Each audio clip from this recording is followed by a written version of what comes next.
Then I'm scrolling through. I'm like, Meek Mill or Young. Like, wait a minute, what's going on here? Oh, you believed it for a second. I didn't want to hate. I felt like if I was questioning it, I was hating. So I was like, let me look through this. Your best friends, man. Like, my best friend's just hating on me already. Yeah, that's hate. He's like, that That's doesn't make sense. outrageous. He's still saying I'm hating. It's not hate. I mean, but you could tell it was Photoshop. So it's just like, hey, but it was creative. So I'll give you an A for effort. Yeah. All right, let me feel He's my got man. some First big of all, hands. hold on, because this is going to be a great conversation. Let's first of all let's intro the episode. We Yes, don't know sir. what number the episode's going to be. It's 32. 33, okay. 32. Okay. 32. This is how bad it's going over here. You know what I'm saying? Well, I wasn't sure when we were going to drop this, but All right, cool, man. Well, look, just episode blank. episode blank. Sure, wherever do it. this pops up, we're good to go. But we got a special guest in the building. Yes, Can I get sir. some applause, please. Mm. Come on, man. Trying to get our Hey, cues right. You got your SFX on the pad, yeah? Yep. Yeah. Oh, you man are living at it. Yeah. you already know. You man are ready. Yes, sir. Yes, sir. Let's give the flowers. Our man Charlie Sloth is in Yeah, the yeah, building. yeah, yeah, yeah. Yes, sir. Oh, my Come on. goodness. I'll add gunshots and all that in the effects Thanks, later I on. appreciate that. You know what I'm Yeah, saying? appreciate We get that. explosions and shit. Yeah, Little yeah. Street Fighter effect. My man is in the building. Yes, sir. And we're making fun of all this stuff because you were actually at the Roc Nation Brunch. Yeah. And my silly self decided to throw my face on DJ Khaled's body. And it got a couple people. Yo, Apparently. And I was trying to be dumb about it and Right. like make it obvious that it was Photoshop. But apparently 2 pictures were really good that they were like, That yo, first one was the really first good. one, it was The like, first one wait was a really minute. good. Can I fill you in? Yeah, Can I talk fill you about in, man? this. Hold on. He didn't say anything. All of a sudden, he's got a new suit on. Like, that ain't in the closet. Okay, so I'm gonna start from a distance and I'll work my way up. But would you have Aye, believed that looks good. Yeah. That looks good. From So first that look, was it's the like, first one, oh, okay. You know what I'm saying? Yeah, that's tidy. All right, and then me and Ree. Oh, wow. I was like, Like, my what? man had that Tiffany My man suit will be on. flexing so hard if And he then was so in the obviously room. then it got a little funnier. You know, I was trying to purposely. You do that yourself? I did it on my phone. What? How Yeah. long did it take you? You know what's funny? I had him in the bag, and then I saw Khaled post the group shot, and I was like, I can't miss the group shot. Yeah, yeah. And so I had knocked him out in like, I don't know, 3 minutes. Like, Okay. for Job That's well done. perfect. They look Job well good. done. yeah, good old iPhone technology. Hey, And so man. it blew up. You know, everybody's anything, blowing me man. up like, damn, you at the Roc Nation brunch? And this? I was like, big brunch vibes. And then, of course, you know, we're catching up with Charlie and everything he's got going on. You're in town and you were actually there. Yeah. So, you know, was I don't want to tell everybody how it was. So, you Yeah. know, It was yeah. good. It Give was us good. your perspective. Yeah, no, it was good. It was good. It was a good vibe. It's like good to catch up with a lot of people there, see a lot of artists. Yeah. A lot of, you know what? It was surprising how many people from the UK were there. okay. Yeah. There was a lot of people from the UK, a lot of people that are really putting the work in over there in the hip hop rap world. You know what I mean? yeah. That's really transcending now. Anybody want to shout out that, you know, put in that Rapman, work? of course. Rapman, okay. Rapman, who signed to Roc Nation last year. He's a massive rapper from the UK. He's also a huge director, just a visionary when it comes to like video in general. Yeah. So he was there. My guy Shabs as well from the UK, who's someone who's, you know, really put in a lot of work for British culture over the last decade. Yeah, it was good to see people there, like the Trap Star lads. Yeah. You know, obviously their brand got picked up by Roc, and like seeing that travel across the world has been crazy as well. It's obviously a London brand. So yeah, it was good to just see a lot of UK faces in the building. Posty, who owns GRM, which is like our version of World Star, Okay. if you like, in the UK. You brought up World Star, and Yeah. that's kind of where you started. Yeah. In this, not where you started, but like in the eyes of everybody. Yeah. That's So how you that started. Put you on the map. It put me on the map. Yeah. Like, especially in the UK, it felt like at the time I was doing so much work, but no one was really paying any attention. Right. And it felt like it took for me to do something outside of the UK, for people in the UK to pay attention to all the stuff that I was doing. And with the show at the time, I used to wear so many different hats as an individual. You know, like I self-educated myself in all aspects of new media. So like I was a dope editor, I was directing videos, I was producing records, I was writing records. Oh, sure. Like, I was managing myself and other people. And at the time, it was all about vlogs. This is like 2007, 2008. And at the time, it was all about vlogs. Yeah. And like my team at the time was like, yo, we need to do something to showcase all these different things that you do. Right. Yeah. And talk about Charlie Sloth, the brand, and how diverse you are as a character. Right. And I was like, I'm not doing that shit. Like, I used to think it was corny, do you know what I mean? Right. Like, watching people sit there and talk, and I was like, I ain't doing that. So it's like, well, you need to think about something that you can do. Yeah. And so I spent some time just, trying to be creative and put a different spin on it. And then we came up with being Charlie Sloth, which was like a webisode series where I'd play 8 different characters. So I'd play the manager, I'd play the artist, I'd play the web team, I'd play the street team, I'd play the producer, the editor, the director, and each character had their own personality, their own uniform that I thought stereotyped that individual person. Yeah. So I put it all together, edited it all, wrote it all, shot it all myself, and there'd be like multiple versions of me on screen at the same time. And the first episode, I spent ages just getting it right. Right. And I was like, this is it. Yeah. Like, I'm gone.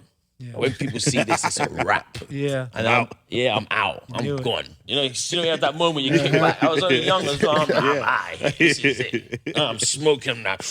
We good. And then what really happened? I put it out, it had like 4,000 views on YouTube. And I was depressed. I was like, yo, I just worked so hard for that. You're like, what's wrong with people? Yeah, that's what I was like. People don't understand. Yeah. You know what I mean? What's wrong with them? What's wrong with them? You had to get into your artist character for that one. I huh? was upset. But then, funny enough, a few days later, I woke up and I had an email from Q at Worldstar, RIP. Yeah. And he was like, yo, just see your webisode thing. It's genius. Like, I've never seen anything like it. I'd like to make it exclusive to Worldstar. How frequently can you deliver these things? Yeah. So I was like, I can deliver you one every week. Is that every week? I was like, yeah. That's a lot. It's a lot. It's a lot. So I put the pressure on myself. Right. Because I was doing everything myself, like Right. literally, really and truly everything. So anyway, I ended up delivering a brand new episode every week. I think it was 68 episodes. Good Lord. Yeah, every Monday. And from there, it was just, that was kind of my introduction to the hip hop stroke rap world, both over here, and it really put me on in the UK. And off the back of that, the BBC come calling, and then that was a whole new chapter of my Right. journey. At any point when that Worldstar check started coming, I mean, did you get somebody to edit the stuff? No. You still just kept... No, even, did it yourself? even today, I'm still very hands-on with everything. Like, I'm a perfectionist, and I feel like if I don't do it, it won't be done right. Right. I feel Yeah. You that. know what I'm saying? Like 100%. now with like things like, with the editing of Fire in the Booth and the filming of Fire in the Booth, because even that I used to do all myself. Wow. When did Yeah. you stop doing that? When that first big check Yeah, came. no, you know what? When Apple came in the picture. No, He's like, I can afford somebody. it was probably about 8 years ago, maybe 9 years ago. So it was Wow. only really the first year. And then one of my guys, who was like a good friend of mine growing up, he came in Okay. and like he took the responsibility of that. And I was able to, give him a job Yeah. You're right. There you go. Yeah. to Put do people it. on. Yeah. Yeah. Provide opportunity for An others. opportunity Yeah. for someone else in my community. Do you know what I mean? Yeah. So yeah, like I've always been hands-on, but even with the Fire in the Booze, I still mix and master the Fire in the Booze. Oh. Yeah. Still to this day. Do you Amazing. know what I mean? Like I'll edit it, mix it, master it. Well, you won an award in Canada, right? Yeah. For a music video. video. Yeah. Yeah, that was So the skills are definitely there. yeah. Like, do you know what? Video has always been something that really excites me. Do you know what I mean? I feel like telling stories with video and music has always been something that gasses me up. And like, as a kid growing up, I used to always want to be a director. Right. But I was from the hood.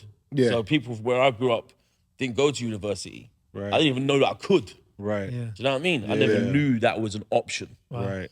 So for me, it wasn't something that I really followed in the way that, people that are doing it as a living, the natural Yeah. way that people would get into that line of work. Yeah. Maybe one day I'll fall back into that because it's something that I'm still passionate about and still love. Right. Yeah. But yeah, so from the Worldstar stuff, it led on to the BBC stuff. And then that was just a whole different situation. When you say you're from the hood, what area is that? And So I'm then we can from educate ourselves. I'm from like northwest London. Okay. A place called Camden Town. Okay. Like where I grew up, it was like an estate, Okay. which is probably in America like what you guys would call a project, where Okay. it's just flats. Yeah. You know what I mean? It's just flats, Yeah. houses upon houses upon houses, tower blocks.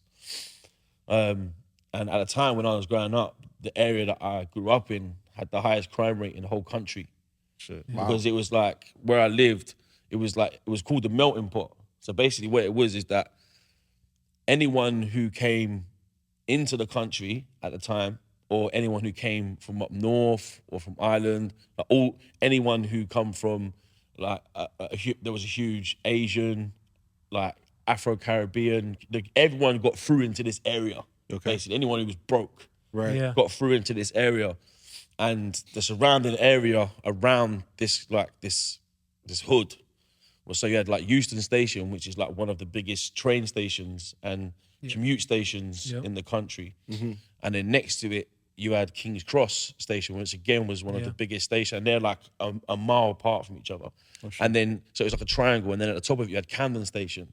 So what would happen is all the drugs and crazy stuff would come in at Euston, and then like all the nitties, the fiends, the prostitutes, and all the like that. Wait, what was the first word you say? Nitties. Nitties. So a nitty's My like first time a hearing crackhead. Gotcha. Gotcha. okay. Yeah, someone who bangs up. Yeah. Yeah. Okay. And then they would all be in King's Cross. Yeah. And then all the people that was commanding that chain would be in Camden. So it was like a It's like conveyor the port belt. of Miami. Like, it's like, Yeah, it was import, crazy. export, everything. Yeah, it was crazy. And Damn. like growing up, you like, I'd come out of my house sometimes, and there'd be like a nitty on the stairs, like needles on the floor, like people having sex in the flats, prostitutes, like condoms, like, and that was normal. Yeah. Right. Sounds You know, like that home. was normal. Like, I'd be stepping over people coming out of my flats. Damn. Like, it was crazy. Right. And obviously, when you're a kid and you see that, it's like, it's normal. You know what I Right. mean? I don't That's know, every different. day. Right. That's every day. Yeah. And it's not until you step out of that. Right. Like, now I'm like, whoa, that shit's crazy. Did you so all the hip hop songs that were coming out at that time, did you have a connection with them? Because Oh, for sure. of Yeah, your I think surroundings? like straight away, like it's funny, like when I was a kid, my first ever, I don't know, exposure to rap music, my mom used to be a cleaner. Like she used to clean people's houses. And one day I weren't at school, so I had to go to work with my mum. And she used to clean this house in Primrose Hill, which was like where the rich folk lived. Okay. And it weren't far. And that was something crazy about where we grew up as well, is like the divide between rich and poor was so huge, but so close together. Like you could literally walk across the park, and on the other side, there's like 85 million pound houses. So I mean, it's crazy. And that's London. That's just London in general. Yeah. Right. And so one day I went to work with my mum, and she was cleaning this house, and she was like, yo, like sit downstairs in the kitchen, don't touch anything, I'll be done in an hour. I'm like, yeah, cool, mum. I'm a kid at this point. I'm probably like, I think I was 8. Yeah. Okay. So she's tidying the house, and then obviously being the young, intrigued kid that I was, started having a look around. So I'm looking around downstairs, and there was this big, massive cassette rack. So I'm looking, because I always loved music as a kid. And there's always music playing in my house as well, always, no matter what. So I'm looking, and I see this cassette. I pick it up, and I'm looking at it, I look at the track list, I'm like, whoa, what's that? And I'm looking at the front, big red bold letters, dudes peering over to the camera. I'm like, yo, I need to borrow this cassette, man. I just need to check this out. Keyword So borrow. now, borrow. Yeah, keyword borrow. Didn't Coming steal back, that. right, Mom? Yeah, I was gonna take it back. Right. You know, I've still got it. If you need it and you've been looking If for it. you're looking for- if you're probably like listening. 30 years ago or something.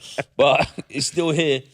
So anyway, I went home that day, and I used to have this old cassette player that was like covered in paint, and the door was missing. So I'd have to tape the door back on. And I remember going home, putting this cassette on, and I was just like, yo. Like my life changed, like literally changed from that day. And it was NWA straight out of Compton. Nice. I was just about to ask, what tape was it? Yeah, I was trying to think Yeah. like what had red last. All right. Yeah, and from there, that was it. That was it. Like I was in. Like I knew every word to every song. I'd walk around, and I didn't really know what they were saying. Do you know what I mean? Some of the stuff I just thought it was cool. It was edgy. Right. Like it represented what I felt was happening where I was growing up. Right. And that was it. From there, I was just in. Right. There was no looking back. So if you look up Charlie Sloth in Wikipedia, right, it says DJ/artist/TV presenter. Which came first? What did you start out doing? DJing was my first DJ thing. was your first one. Like I started DJing when I was about 12, 13. Okay. Yeah. And then you're DJing like in the night scene, or parties or whatnot. Yeah, so like I got my first ever like residency when I was 14 at a spot called Dingles in Camden, which is like it's a legendary venue. And obviously I weren't meant to be in there, but I was a local lad spinning and they gave me a residency. I used to get like £100 a night. And then that would pay for my pirate radio. Because in the UK, it was pirate radio. So it was a legal radio where we'd be in like lift shafts, broadcasting radio shows across London. And it was kind of like, it was like a cat and mouse game. So you say, like, it weren't the police that had come for you. It was another organization from the government called DTI. So like, you'd be up in the radio spinning, like broadcasting to London. Right. And at any point, DTI could come, and if they come, they take your record collection.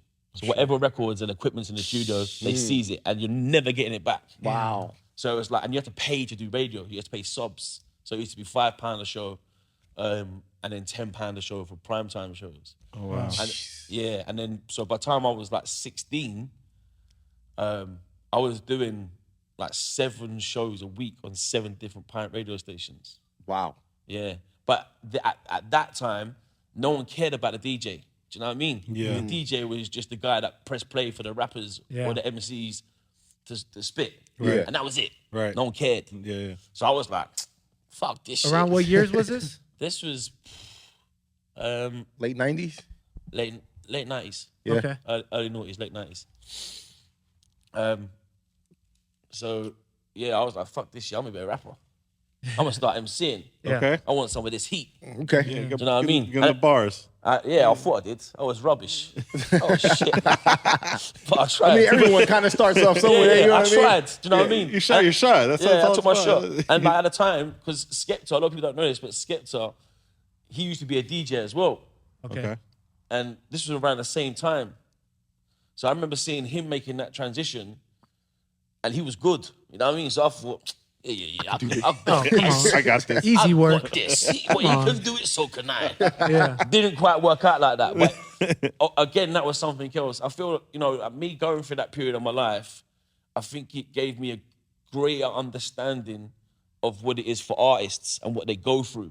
So I Right. could always, especially in the early days of the UK scene, where artists weren't really earning that much money, they weren't getting the support on radio, I could sympathize with what they was going through and the struggle they was going through. And I think a lot of the artists, obviously I had relationships with because I'd been in the scene from early, so they knew that I'd gone through that same journey and that same struggle of trying to get on. Right. So I think that put me in a good space with the artists from early doors, because they was like, oh, Sloth, he's one of us, do you know what I mean? He knows. Right. And I would always take that into consideration when I'm looking at what artists I was going to support or Right. what artists I wanted to help put on, because I'd been through the motion. So I could kind of gauge where they was at as well in terms of hunger, passion and determination, who was taking it seriously, who wasn't, who was just trying to get a quick pound note out of it.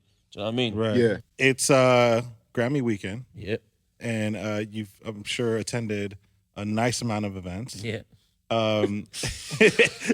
How's the West Coast LA love been thus far, just in general, as far as the environment? I'm curious to see your point of view. And then also I want to know how you feel about some of the DJs out here.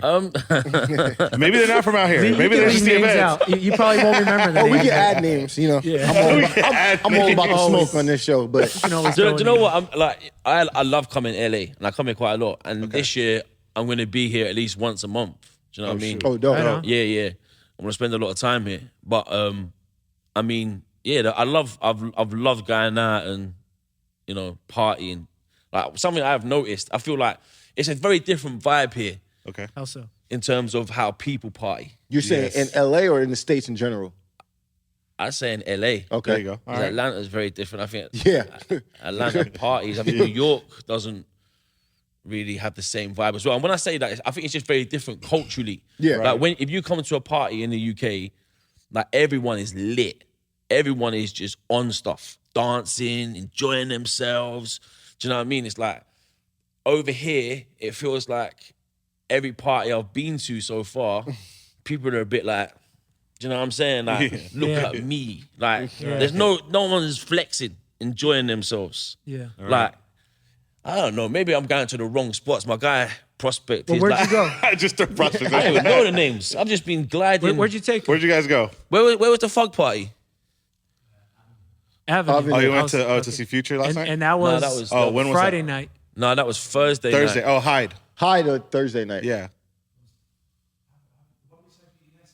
Yeah. Oh, no, that's Avenue.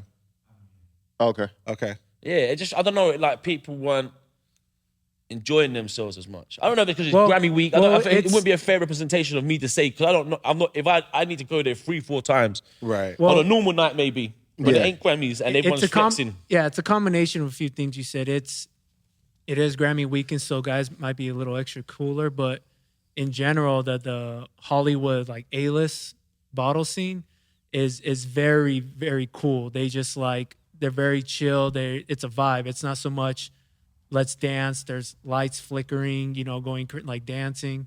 It's very much just a chill vibe, and you just play hip hop all night. So it looks like they're not having a good time, or it looks like they're just whatever about it, but that's their way of having a good time. Stressful for a DJ. Yeah, can because, imagine. 'cause it's like- hard to read. Even in the ball clubs in you the go with UK. the vibe. You have to feel it out. Like, yeah, this feels right. And then you kill the volume on certain moments of the song. They're all singing like, okay, they're with me. Yeah, I didn't see that. Okay. I must have missed that bit. I think I missed that. But like I said, it's not a fair representation for me to make a statement like that when I've Yeah. not partied there enough. Right. Do you know what I mean? I just like what I've seen But so it's not far in general. far-fetched. Yeah, it's just like even in the bottle clubs in the UK, it's lit. Yeah. Okay. Do you know what I mean? People are turning up. Right. Like when a big record drops, the place is going off. Going crazy. Right. No one's too bougie to enjoy themselves. To show their emotion. Yeah, to show their emotion. Yeah. Be happy and enjoy shit, man. Yeah, no, and it's funny because we play some of these, we play a lot of these Hollywood hotspots here and there, and the reality is like, yeah, you gotta literally like hold their hand. That's what I always say. Like, you gotta like, we're gonna have fun, okay? Like, you're gonna come with me, and we're gonna have a good time.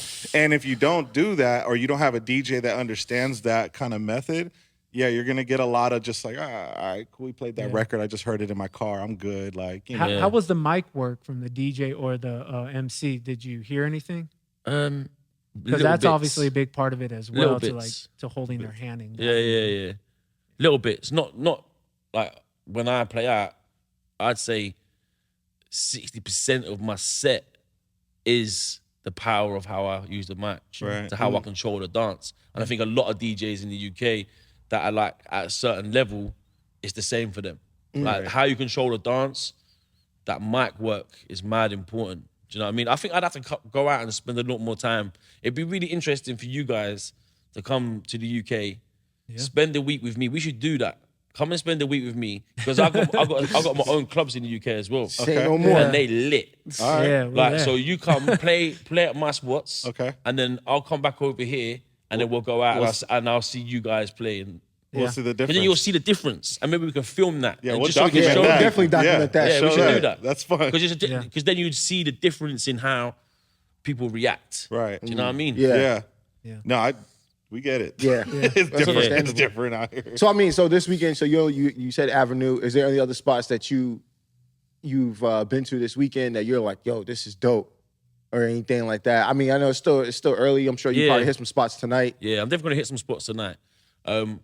I was meant to go to Diddy's party last night. Yeah. But I was where was that? at his house. At Yeah, the club. but it was I was like, by the time, so we went to the Interscope joint last night, which was at Soho House. And I always go there anyway. Yeah. Soho House. And Soho that's House is obviously it's a dope. different vibe. Yeah. It's a totally different situation. A little too bougie for you? Do you know what? I actually like Soho House, just like, not for a club, party, but just to chill. Yeah, I mean, I yeah, just want to vibe. sit back and have a quiet drink. Was it the new one in downtown or is it No, the West West Hollywood? Hollywood. The one in West Hollywood. Yeah, I ain't been to the downtown one yet. It's got a nice view. Has it? Yeah, I'm not trying to flex. My bad. Hold on, man. Yeah, I got you. MikiDz Flex count for the day. The Maggie's getting bombed for that as well. Love that. Yeah, I gotta make sure he's good. We get him his My count. best friends are my biggest haters. It's all good. Can't say nothing out here. No, yeah, but Soho House is dope, man. You know. Yeah, I what like mean? Soho House, Yeah. and obviously that's a British thing. I don't even Yeah. know that. Yeah. And The it's different traveled- rooms and shit like yeah, that, and it's yeah. traveled around the world now. And so I've been using their spots for a while. There's some dope spots in the UK. They've got some dope spots in the UK, crazy spots. Is Cirque still out in London? Yeah, they're still there, innit? Cirque's still there, Ben, innit? Cirque the Soir, still there, innit? Yeah, I went in 2013 or 14, and the vibe was crazy there. yeah. I'm trying to. I mean, it was all hip hop, but it was like it was older hip hop. It wasn't. And I know you guys call it R&B as well. Yeah. But it was older. It wasn't like the brand new whoever. And they had a lot of different things going on in the club. Like Yeah. there was people. It was a show as well. It wasn't just. Like, Yeah, a lot. It's interesting because a lot of the clubs, especially like the high-end bottle clubs, Yeah. because there's so much competition in London, Right. Yeah. they have to always bring something different to the extra. table. Yeah, because like there's a lot of money in the same way here. You know, there's a lot of money. If you want people to spend their money, you got to be bringing something other than just a DJ. Like the box is one of my favorite spots in London. A lot of people think you're crazy, bro. Like, but it's just weird. I think they've got one in New York as well. I haven't been to the one in New York, but apparently it's the same vibe. And you just go in there and there's just like great. There'll be a DJ spinning, and then you get some sick DJs from the UK, like a bad boy hip hop DJ from the UK, Harry Love, big producer as well, spins in there quite a lot, and the vibe is just mad. Like, I don't even want to talk about the first thing that I ever saw when I went there, because people are gonna think you a fruity, weird guy. Sloth. Yeah. Hey, You know what I mean? listen, we in Los Angeles. It was like basically you can do some research as to what happens at the box, but it is weird. But I like it because it's weird, and they just do weird stuff to entertain you. And it's a bottle club, but the vibe is just lit. Again, if you guys come over, we'll go there and turn up. do that as well? We'll do Let's that. go. It's just a different experience. Right. Do you know, obviously, I'm in the club all the time. Do you know what I mean? Like last year, I said, I'm going to step back a bit and not do as much. So I think we finished at 178 shows. Wow. The year before, I'd done 208. The year before, that was 218. Oh shit. Yeah. So like that's been consistent for like over 10 years. Right. You know what I mean? Yeah. So I play a lot of clubs. So when I see something different like that, it's like, yeah. And that was a big thing with the clubs for me as well. I wanted to get involved. Right. Like wanted to create my own vibe and put my own stamp on what's happening in club culture in the UK, because it's changing and it's forever changing. And we want to make sure that we're representing what's happening Right. in the clubs, so we can have Well, what control kind on of that. changes do you see it going through? Well, you know, the UK, especially like the urban spots, it was always about big DJs and PAs, and that's what would bring people out. But what's happened now in the UK is a lot of these artists, they're superstars, so they've outpriced themselves for the clubs. Gotcha. So there's been a catch-22. So the way clubs historically would work in the UK is that you'd have a promoter who would book the talent and promote the event. That promoter would obviously take the door, and in some cases take a split of the bar, depending on how big of a promoter they were. Right. But now the artists are priced themselves, so it doesn't make sense for the promoter no more. Because, you know, for like even like your artists that are popping but not the superstars, they're going to cost you at least like 10, 15K. Yeah. Do you know what I mean? So if you're in a club that's 1,000 capacity, you got to charge £15 just to break even. Just to break even. So for the promoters, it don't make sense no more. Right. And then so what happens is the club struggles, because then a lot of the people that own the clubs, they're not really in touch with what's happening. Right. Yeah. So they're not then putting on the right artists. So then the events are dead, Right. and the clubs are dead. Right. So for me, I was like, all right, I don't really care about the door. It doesn't make sense for me to care about the door. And I have great relationships with all the artists, and I have a good network where I can still afford to pay the top artists and make money via the bar. So it still makes sense in terms of a business, and then it gives the consumer, the people that are coming to party, the best experience. And this is you as a club owner. As a club owner. Got you. Do you know what I mean? Yeah. But that's just in general how I've seen things change. Right. The bottle clubs are different. And like you have so many different levels of clubs in the UK. So you've got super clubs in the UK, and there's loads, which are like 3,000, 4,000 capacity. Right. Where, you know, like you'll get them in town centres all over the UK. Then you've got like bottle clubs, which are always smaller, normally like 500, 600 capacity. Then you've got like members clubs, which are like Soho House type vibe. Right. There's loads of them across the UK. So it's like, all right, finding a balance where you can get people that want to go to the bottle club and have that VIP experience. Right. But at the same time, you can have people that just want to come, enjoy the music and turn up, but ain't really looking to spend £4,000, £5,000, £6,000 a night. Right. So having a balance where you can have all of those people in one spot enjoying themselves. And that's what we've tried to create with the new clubs. Dope. Damn. Yeah. Dope. And it's still hip-hop driven. Oh, yeah. 100%. Like, on some of the nights, we'll do some dance parties. Yeah. But like the two worlds are very like integrated in terms of culture, club culture in the UK. Right. Like our spot's an urban hip-hop spot, but they're the line's quite blurred. You know what I mean? You get the same people coming to eat shub. Yeah. You know what I mean? Yep. And so it seems like you're a pretty savvy businessman. Along with the club, you do have a vodka brand. Yeah. Is it Al Vodka or AU Vodka? AU Vodka. Yeah. Okay. So it's the Element of Gold AU 79. Okay. So yeah, I mean, that's gone crazy. Like we're outselling Roc in the UK. Wow. Which is crazy. All because of you? Man, let me, hold on. Give the man his flowers. Got you, Charlie. How can we get that over here? You know, we've just done a deal over here to bring it over here. Dope. Yeah, so it'll be coming here this year. Okay. Yeah, so we just done a good deal. We've got a good distributor over here to bring it over here. Nice. So this year it'll be here. Like, and so you know, it's something that we've been building over a period of time as well. Okay. Like again, like I've always, because you know, I'm a part of what's happening in culture in the UK, so I see it like the vape situation when that first popped off. I was in a club, I seen everyone vaping. I'm like, yo, I need to get on this vape thing. So I made a vape juice, went crazy. Vape juice. Yeah, I called it Fatty's Juice. And this was early days. Don't ever offer me your juice, bro. No. It went crazy over there. Went crazy. No, Done the same, and then it was the same thing with the vodka. Like I just, you know, all of us are drinking Goose, Ciroc. Right. And I'm like, yo, and I'm seeing how the man over here have gone about doing it. Yeah. You know, Diddy's, your Khaled's, and how the Diageo, Ciroc have gone about integrating their brand into the culture and into the lifestyle. And I thought, you know what, we can do that over here. Yeah. We're going to do it. So anyway, we started it, had like a really smart strategy in terms of how we'd make it classy and, you know, integrate it into the culture and into the lifestyle without forcing it upon people. So it was a process. Yeah. And then when we dropped our first flavored vodka, which was in October, what flavor it just went black grape. Okay. Oh. Wow. It just went crazy. Send that this way. Oh, it's crazy. I don't know if you get KA over here or is it Big? Did you get Big over here? So it's like a brand of who do black grape soft drink. Or the Fanta one. Okay, Fanta. Yeah. So it's like, it tastes exactly like that. Okay. It's crazy. Like people drink, and the liquor's purple. Oh, man. So it's just gone wild. Like literally every time we repress, it sells out. Shoot. So we can't, at the moment, we can't produce it fast enough. That's a good problem to have. Yeah, it's a great problem to have.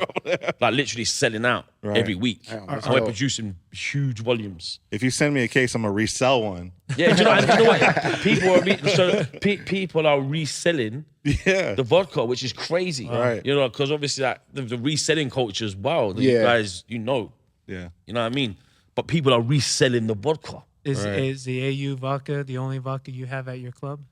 Of course. The only one. There ain't no other vodka. Baby Brandon. There ain't no other vodka there. You don't have to answer this, but I don't know the exact, how it was exact, or 50 Cent's exact situation with his vodka, but every time he performs, I heard he gets a check from the vodka and the club, and it's kind of like a split down the middle. Because they cleared the shelves and they put his up there? I think he sold. Yeah, and he it's sold. like- he sold his shares. I think he sold effing. Yeah. Like you know what? He's someone who I've always looked up to in terms of business. Like he's one of the shrewdest businessmen out there. Yeah. Period. Like the effing vodka situation, the way he presented that, I think was genius. And I may be wrong. I don't know, but I heard that he sold that to Diageo for 100 M's. Yeah. Wow. That's what I heard. He's done with it. I think So he's completely done. I with it. might be wrong, but that's what I was told. I was told from a good source that, when you look at what he did, he's smart. Like, he built that up in the space of under a year. It's like what he did with the water. Vitamin water. Vitamin water. Yeah, water. vitamin Like, water. he built it up using his brand, Yeah. his network, and his relationships to a point where it's like, all right, cool. Yeah. How much you giving me? And with Diageo, who obviously owns the Roc, they're probably looking at him like, you're a problem, man.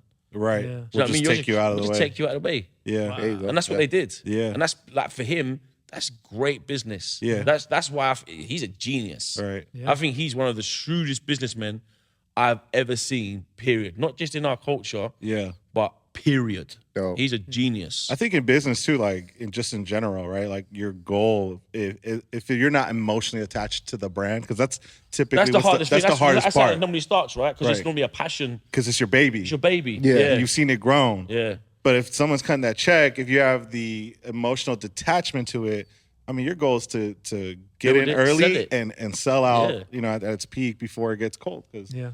would FM still be popping? I don't know. Who knows? But Yeah. Roc did their thing. Yeah. That's smart. I mean, look what Right. they've done. Yeah. I So- want to get into Fire in the Booth.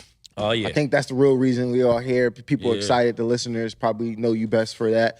Joe, tell you us- got bars. Go. Tell us, Drop. tell us how Fire in the Booth came about, and then I will also talk about how someone like Tim Westwood played a role in your personal career, because Fire in the Booth is similar to his what he had going on Yeah. with BBC, and then you also did a freestyle on Yeah, Tim yeah, West yeah. Tim West show. Yeah. So let's talk about that. So Fire in the Booth was something that I created before I joined the BBC, around the same time as being Charlie Sloth. Okay. And obviously, when I got the opportunity to join the BBC and do a rap show on there, for me, it was like, all right, how do I present something that supports these MCs and artists that I care about, that I'm passionate about, and Right. is able to showcase their ability as just sick MCs, sick rappers. And I've always been mad about branding. Branding's super important to me. Like, I understand the power of branding. Yeah. And at the time, people were doing freestyle sessions, but people were just calling it a freestyle session. Yeah. Right. Ain't no brand in that. Right. Like, you can't tell the difference between a Westwood freestyle or a Funk Flex freestyle, apart from the fact that it's Tim Westwood and Funk Flex. Right. Yeah. You But can't that- Google it. Yeah, it's not a standalone asset. Right. They couldn't walk away from the asset because they are the asset. Right. Do you understand? Yeah. Whereas I didn't want to be the asset. I wanted the brand to be the asset. And that was the power in it. It wasn't about me. I didn't ever want to support an artist for me to be like, well, look at me as well. You know what I mean? I'm out here, I'm shining. It was always about the artist, and that's still my mentality now. The artist comes before anything. I'll never put myself in a position to benefit myself over an artist's career. I just wouldn't. I won't ever. Like, and I'll live by that for my whole career. So Fire in the Booth was born out of that, and It was a regional thing first, right? oh yeah, it was just people from London. It was What a platform for them. Yeah, and I imagine BBC is at the do top you know what? of It was crazy. everything. So when I joined the BBC, this was at a time when obviously YouTube was just starting to pop off. Yeah. Just starting to pop off. So when I joined, the boss said to me, like, what are your aspirations? And I said, I'm going to do two things. And he's like, what's that? I said, I'm going to get 1 million views on a video, a freestyle video, in the first 3 months. And he's like, okay, this is radio. People didn't care. You know what I mean? Right. This is a radio station. He was like, cool story, bro. Nice one. And then he's like, well, okay, what's the other thing? I said, I'm going to replace Tim Westwood. And he's like, okay. Oh, he probably sat there thinking, yo, He this was fat like, you guy reaching is for the nuts. stars. You know what I mean? He's looking at me like, this little fat kid is crazy. And he laughed. He actually laughed at me, and I was like, "Why are you laughing?" He's like, "Do you know how many times I've heard that about the Westwood comment?" And I was like, "You'll see." I said, "Give me 5 years," and he's like, "Okay, cool, nice one, Charlie." Anyway, so in the second month, it was the first month actually. The first month of me doing Fry in the Booth, I done a video that done over 1 million views. It was the K Coke video. He ended up getting signed to Roc Nation, to Jay-Z. Dope. At the time, it was a massive story. Yeah. And he was an artist who was really from the hood, like a really serious youth. You know what I mean? And then, you know, I put a real shift in at the BBC. Within 8 months, I was doing breakfast as well as weekend breakfast, as well as the rap hip hop mix show on a Friday night, which is a graveyard shift. It was like 1 to 4 in the morning. And then within 2 years, I got drive time. And then within 3 years, so Westwood used to do drive time. So I replaced Westwood on drive time. And then within 3 years, I got the call from the main boss who was like, "Yo, do you want to replace Westwood on the Saturday night rap show?" Which was like, that was like the holy, you know what I mean? It was like the holy grail. It was the biggest rap show in Europe. Yeah. Goes out across the whole country on a Saturday night. It was huge. It was huge out here in the States. Yeah. Like, and that's how I knew about the UK scene, because of Westwood. He was huge. Like, he was the guy, do you know what I mean? And so they said, like, "Do you want to do the show? Do you want to take your show?" And I was like, "Yo, of course." Like, that's the first time. Like, I'm not really an emotional guy, but I think that was the first time I ever got emotional. Like, a little tear might have even run down my cheek. Do you know what I mean? I was like, "Wow, I'm doing a Saturday night rap show." And that was like the dream. So the same boss who laughed at me, so I got the phone call and they said, "All right, we're gonna PR it at midday. It's gonna go out at midday, and then we're gonna announce it that you're replacing Tim, and you're gonna be doing the Saturday night rap show." I was like, sick. Yeah. So the boss who laughed at me, I went and sat on his desk, and it was like 5 to 12, and I knew that email would be in his inbox. At 12 o'clock. I sat on his desk, and he's like, "Oh yeah, great, man. You know, things are good." 12 o'clock hits, that email drops into his folder. And at the BBC, you know, everything is very, you know, they do a great job of keeping things secretive until it's announced. So only like 2-3 people in the building will know something's happening. And he wasn't privy to the information. Gotcha. So the email hits in his account, and I'm like, "Yo, remember that conversation? Where I told you I'm going to replace Westwood? And I'll do it in 5. I did it in 3. And he's like, "Yo, I take my hat off, bro. Respect to you, my guy. You did it." And that was a massive thing for me. You know, I have nothing but respect and admiration for Tim, for all the things that he's done for the culture in the UK, and just being a bad boy DJ. Do you know what I mean? Who really represented what's going on in the UK to the best of his ability. But for me to come in and do that, it was a huge thing for me, and I think a lot of UK artists. A lot of UK artists at the time was like, like, we on that. Now Sloth's there, we on, because it's a bigger platform. Like and that's when Fry in the Booth really started to kick in. Because it was going out on a Saturday night, and you'd have the whole country locked in. Do you know what I mean? So it was crazy. The video would go online, it would just go nuts. So yeah. I noticed that last year you posted your top 10 on Instagram, top 10 views for artists that they fire in the booth, and Drake was 7.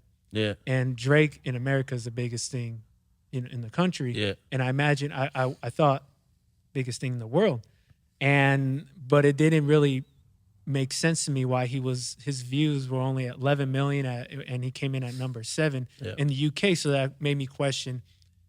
I know Drake is a big thing in the UK, but how big is he, or is he? Drake's huge. So so I'm trying to figure out like what. But do you know what it is? It's like, I feel like the Fry in the Booth situation is, it's a very hardcore fan base. It's like a cult following, almost. You know, like the people that go and check Fry in the Booth, like they really want to see someone go in. And Drake went in. Like Drake, it's not that Drake didn't go in, but for these artists, for me, it's not until they do like 2-3 different tracks, Yeah. different freestyles, that people are really like, oh, do you know what I mean? Yeah. So they've got like, there's a variation of their skill set that's on display. Everyone knows Drake, and everyone in the UK loves Drake. Like Drake, like it's mad because Drake is almost British in the UK. It's real. Like he's one of the only artists, and this is a fact, that can go anywhere. Yeah. Right. Like you can't go anywhere in the UK. Like a lot of the artists from over here, they got like crazy security, police. Right. Like when they come to the UK, because a lot of people was coming to the UK and getting stuck up. Right. Do you know what I mean? In a bad way. It was happening too often. Right. But he's one of the only ones, one of the only ones that can go anywhere. He can go to any hood and he is good. He's not getting charged the tax. Nah, no tax. Yeah. He's good. Yeah. Differently. Like, so yeah, like the respect for Drake is wild out there. And So the love. it's like a very purist audience. Yeah. So for a lot of people, it's like, oh, that's Drake. He's a superstar. Forgetting that man can actually rap. Yeah. Yeah. So judging it and dismissing it before it even happens. Do you know what I mean? Yeah. And that's happened a few times. But I thought it was dope.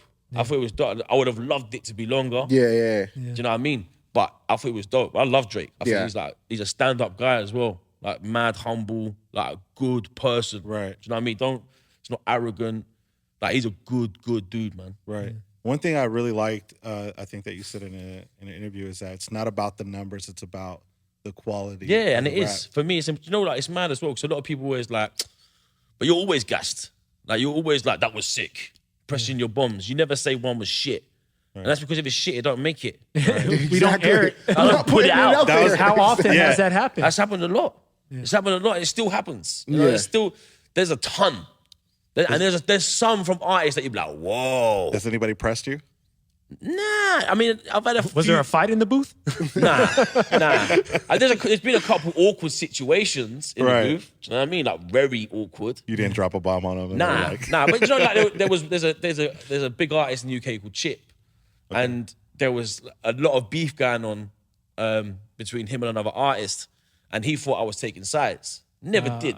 Never have. Right. But he was like, you took sides? I was like, no, never. I'd play both the records. Do you know what I mean? And I'd never give my opinion on who won, because I didn't think that's fair for me to do that on a platform that big. Right. You know what I mean? And then he had come and done a fire in the booth and dissed me to my face. On your show. On my show. Jesus. In you were his like, freestyle. Wait a minute. I was like, you know, I respect it. No, like, I respect it. I don't just whatever. You know what I mean? I'm a grown man. He was like, words ain't gonna offend me. I respect No more it. bombs for you. Yeah, I mean, it was all, but do you know what? It actually made me respect him more. The fact that he had the balls and the audacity to come up and say that shit to my face. Yeah. Right. I'm like, yeah, all right, cool. Like, it is what it is. Do you know what I mean? And There's you been aired awkward that- situations. And you aired that one? Of course. Nice. Yeah. But there's Keep been it loads. transparent. Yeah. I mean, if I didn't, it would have looked bad, right? Right. You know what I mean? Right. Like, you really are taking sides. Right. So, but yeah, there's been loads that haven't made the cut. That I've been like, yo, like, sorry, that's not getting out. Right. And you're a big believer in just like, it's gotta be your best. So it's your best and it doesn't shine. So you've definitely had you've done more than one take. It's not like, Oh yeah, for sure. Like, and I'm very honest when it comes to the recording, the whole process of it. Okay. If I think someone can get a better take, I'd be like, yo, let's go again, man. It's almost like it's especially now in the new situation with Fire in the Booth, where it's treated a lot more like a recording session than it is just a freestyle session, because I want it to be perfect. Because we've got the tools to do that, why not? Right. Why not give the listener, the fan, the best possible experience? Do you know what I mean? Making it as good and as clean as we can for them. right. Yeah, we hear the reverb and the echoes. Yeah. Just try and make it feel bigger. Yeah. You know It's what I mean? just about as legendary as the basement with Tigger and Rap City. I You know what love I mean? that. Like that. That was a huge. After huge school thing for That me. was Yeah. after school, straight to the basement. That was Yeah. crazy. All right, was so dope. your personal top two, your personal top favorite artists, Fire in the Booth, both two from UK, two from the States. That's so hard. Like, On the spot. yeah, like it's like saying, yo, Sloth, which one is your favorite child? Do you know what I'm saying? It's like We all have them. We just don't want to admit it. The one that's going to take care of us when we retire. That's the ones. That's This is my coming from favorite. 3 guys with no kids. So so yeah, it's tough. Like, I like all of them, and it always sounds so cliche when I say it, or like corny. Like I just like each one for different reasons. What was the most surprising? What was like, oh shit, I wasn't expecting that from you. I don't know. There's not really been any that have surprised me like that. That made me be like, whoa, I didn't see that coming, because obviously I've done my research. Yeah. And I kind of know what the artist is capable of before they've come up. right. But there's certain ones that will live with me forever just because of the moments that they were. So like the Wretch 3-2 and Avellino one. Okay. Like that for me is just a magic moment. Is that the one that got number one? Yeah. The views? Yeah, it's just a real magic moment where something special was captured. Right. So those are his favorite. Yeah, it's not my favorite. It's not my favorite. So what about American? What American artist caught your attention? I know that the Juice WRLD one went huge. Ah, that was obviously, special, man. After his passing, you know what I mean, because you guys recorded that. When did you guys record? It was this time last year. Oh, wow. It was around Grammys week. Yeah. And like, you know, before things popped for Juice. Wait, he recorded that in the UK No. during Grammys Week? Or you guys did it here? It was here. Okay. It I was was about to say, LA. that's- Okay. Yeah. You know, like before things really went crazy for him, we was chatting. I just thought, this guy is sick. Yeah. And he done something as well while I was at the BBC. And we was meant to do a Fire in the Booth then, but our schedules didn't make sense. Yeah. So we didn't get it done. So we was like, all right, well, we'll make it happen soon. And then when I came over, he was here. It was like, yo, let's do it.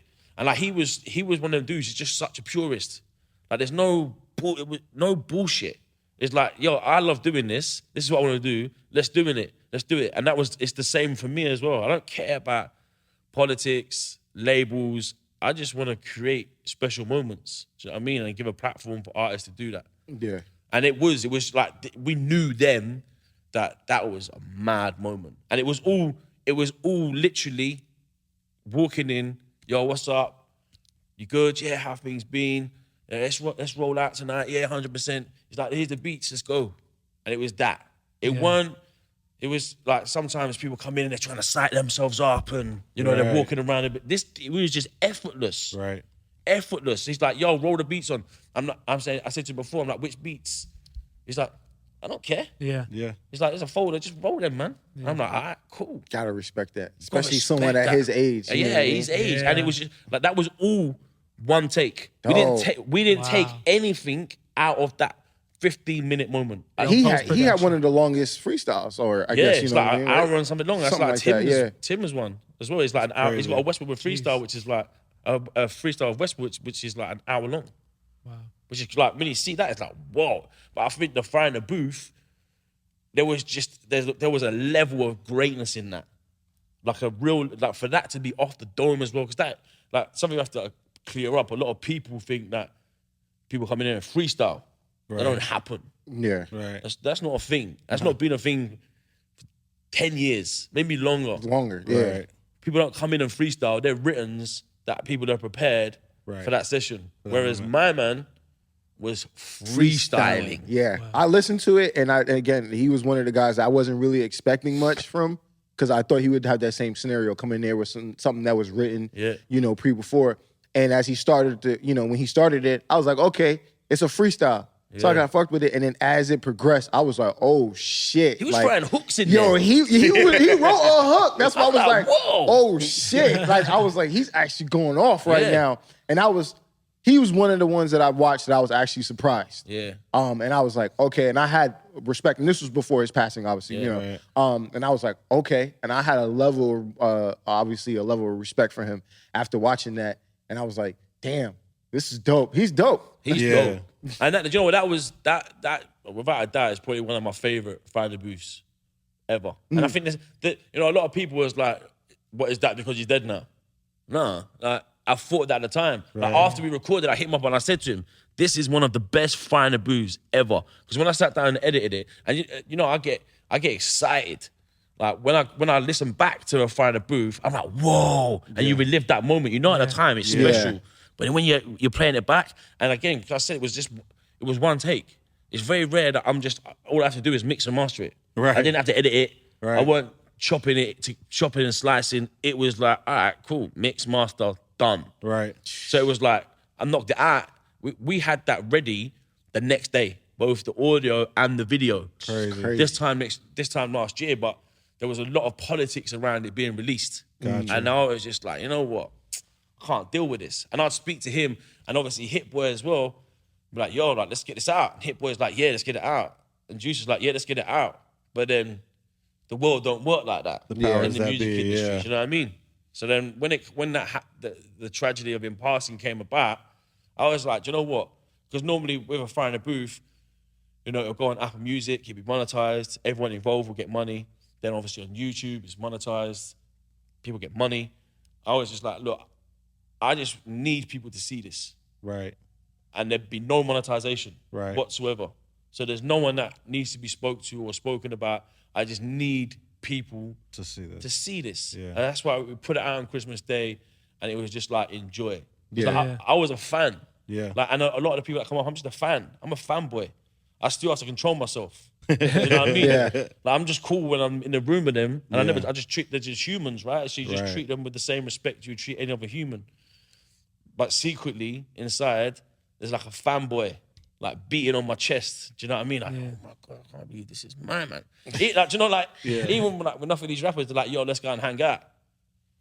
Oh my God, you know, my man. Do you know what I mean? It's weird. Are you recording any out here while you're out here? You gonna use the Yeah, studio? we're recording 10 out here. Of course, it's Grammy weekend. You got every Yeah, artist you in got- one yeah, place. that's at your Take disposal. Yeah, advantage of that. we're recording 10 here. Can you name any of the artists you're gonna be recording, or is that on the raps for now? What if they don't make the cut?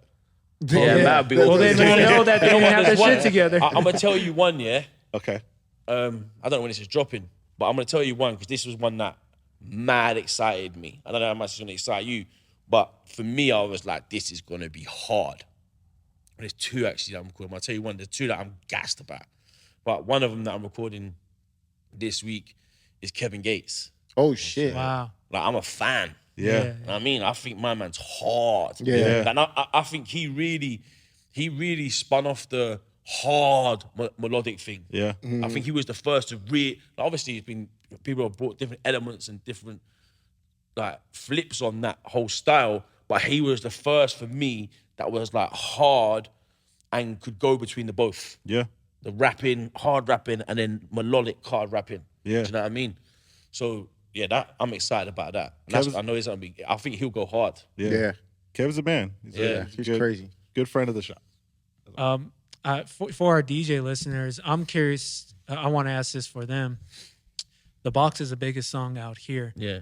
I'm curious to know how that's doing in the UK, and I'm also curious to know what songs stand out or what are go-to songs out there, because out here sometimes we play East Coast music and sometimes we don't. Vice versa, East Coast doesn't. I think I've heard New York DJs say we use the Mustard songs as openers, and then our primetime sets are the 70 BPMs hits. That's interesting you say that, because that's pretty much how it'll work in the UK. Okay. So like the DJs that are really out of there and really know how to work the crowd, their sets will start at like 90 to 100 BPM, and they'll kind of gradually work their way up to the 70, 140, 150, 75. And and that's how I'll always program my sets like that.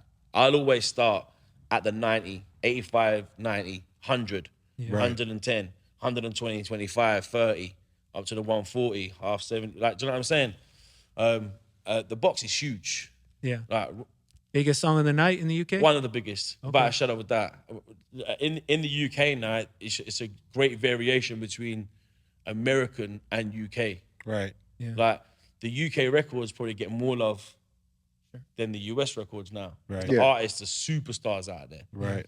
You know, like your D-Block Europes, your Gigs, Stormzy, Yeah. Dave, Fredo. There's so many artists that are huge. Us. Right. Huss. So many artists that are just shutting it down. So like you'll find like the big records that really resonate over here will kind of make their way to the UK. I think the cultures are closer than they've ever been. Right. Like, I really do. Like, when I'm over here and I see, and you know, when some of the American artists come over and they see what it's like in the UK now, it's so close. It's never been as close as it is in terms of lifestyles and culture. Yeah. Apart from people standing around in the clubs not enjoying themselves. Just cool, man. In your opinion, what is there a UK artist that you think that's going to cross over to the States and really like elevate in the 100%, States? 100%. Which UK artist you think? I think there's a few that can, and I think there's a few that definitely will this year. And that's something, like, one of my priorities in the next 18 months is being a part of that story and that narrative. And that was a big part of me joining Apple Music, you know, and the Beats One team, is being able to introduce and expose these artists to an international audience, and having the support of the biggest company in the world to do that. Yeah. And they really saw the vision when I spoke to them about it before I left the BBC to join them. And that was a big part of me leaving. And I think, you know, there's a lot of artists that have that real credibility and that real buy-in with American artists. And I feel like their music could work and resonate here. I think the first one is MikiDz. Yeah. Like, he's unfortunately not allowed in the country. Jesus.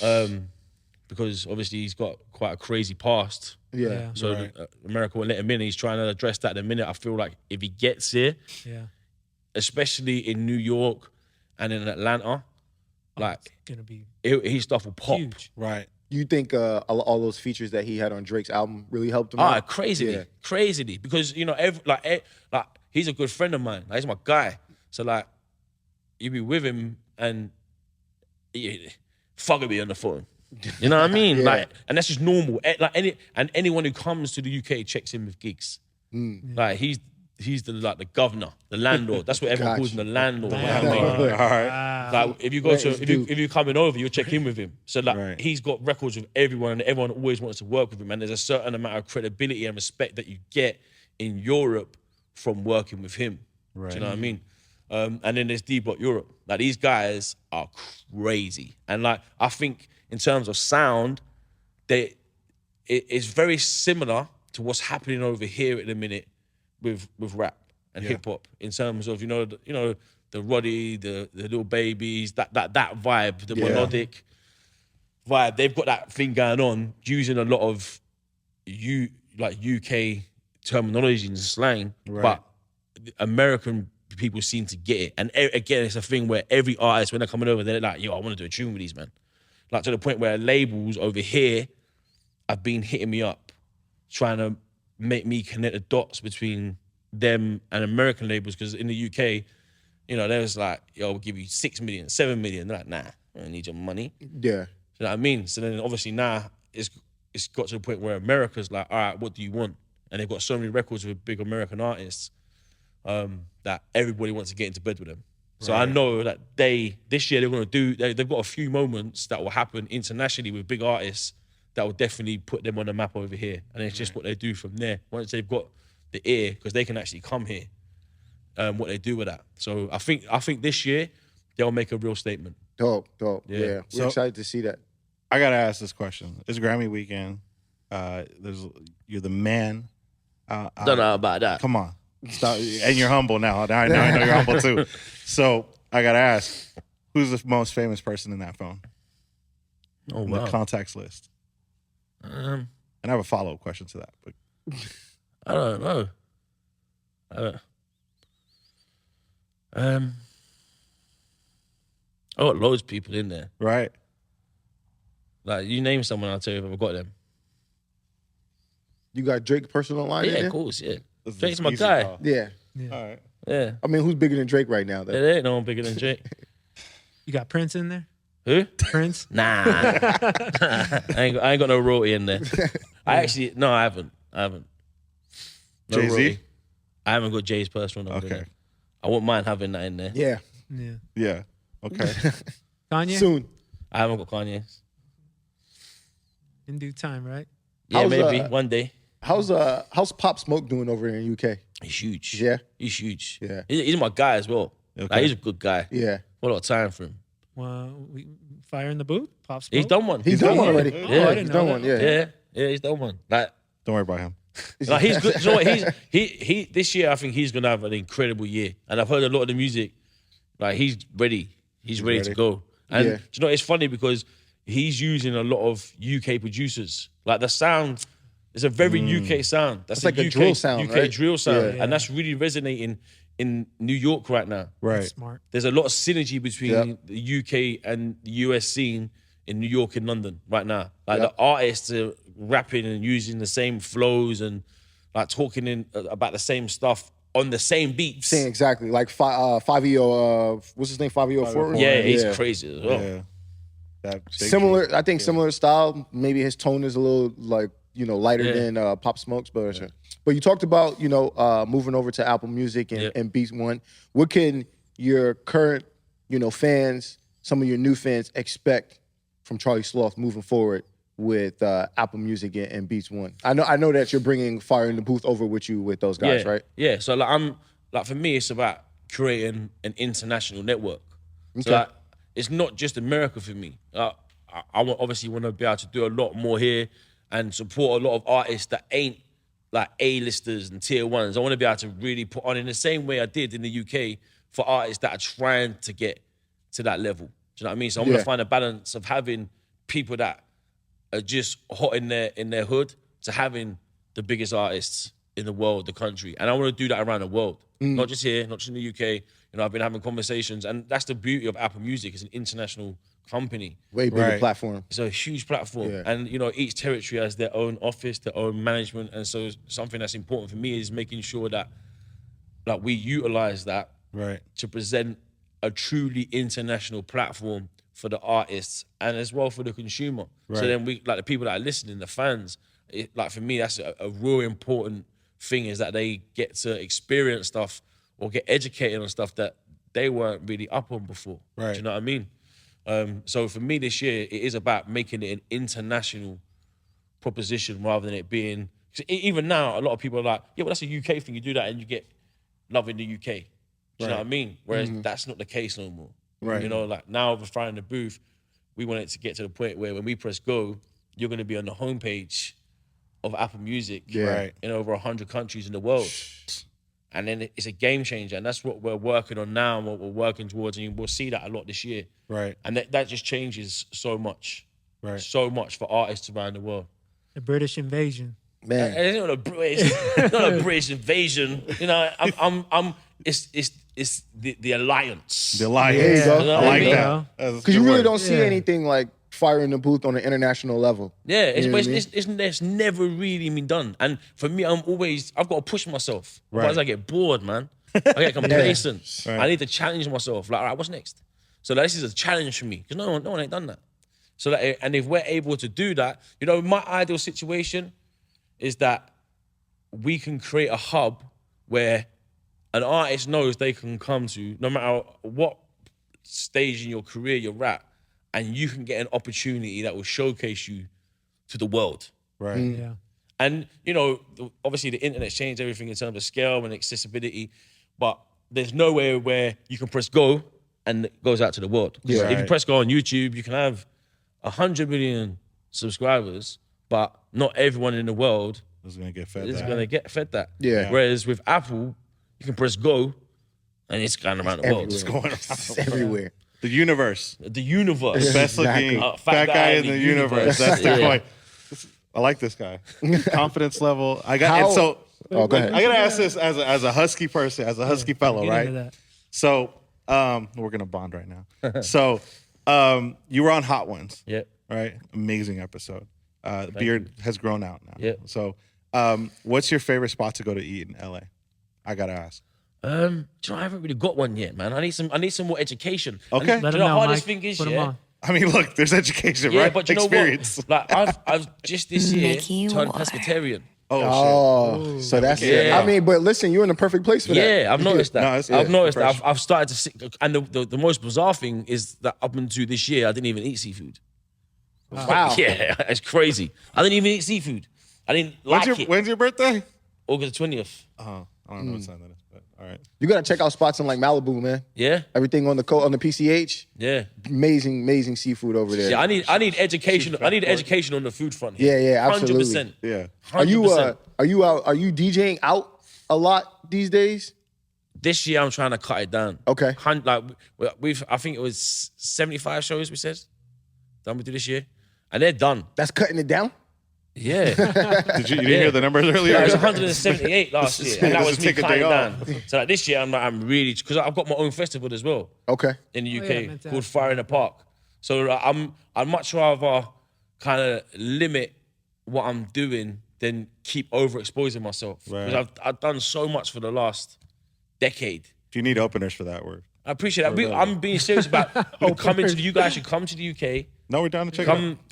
Come and spin up my spots. You're cool with play, right? Yeah. So yeah. we'll take your Lambos out of Ferraris or whatever cars you Yeah, have. don't worry. Listen, We'll borrow them for a couple days. we gonna put it it'll on be DJ good. City's dime. We'll be out Yeah, there. DJ City. Just charge DJ City the rental fee for the car. Yeah, we got it. The Christmas video has me dying. I don't know if you guys got a chance to catch this, but he's opening up. What was the first one? Was it the Lambo first? Or was Rolex. It the Rolex was first. And he's like, another Rolex. Oh. Yeah. As he was blinding me with this one, I should have worn sunglasses this morning.